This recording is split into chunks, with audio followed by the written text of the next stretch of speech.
তুমি কি দিয়ে খাওয়া দাওয়া করছো আজকে? চিলি চিকেন আর ফ্রাইড রাইস। দেখেন বন্ধুরা, আমার মামা খাচ্ছে, এদিকে ফ্রাইড রাইস নিয়েছে আর এদিকে চিলি চিকেন নিয়েছে। ও কেমন হয়েছে শুনু? ভালো হয়েছে? তো মামা বলছে দারুণ হয়েছে।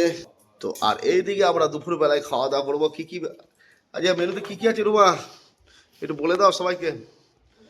রুমা আর বলেছে, আর আপনারা শুনেছেন। দেখেন, বেগুন দিয়ে পাতলা ঝোল করে আছে, ইলিশ মাছ, এখানে পাতলা মুসুরি ডাল আছে আছে, আর দেখেন ভাত, একদম পুরো স্টিম করা ভাত। তো দারুণ খাওয়া দাওয়া হবে আজকে, দারুণ খাওয়া দাওয়া করবো আর আপনাদের সাথে ভিডিওটি শেয়ার করবো, তাই তো মামা? সবাইকে টাটা করে দাও। আর ভিডিওটি ভালো লাগলে লাইক আর সাবস্ক্রাইব মামা বলে দিল। তো বন্ধুরা টাটা, দেখো সবার পরে ভিডিওতে, বাই।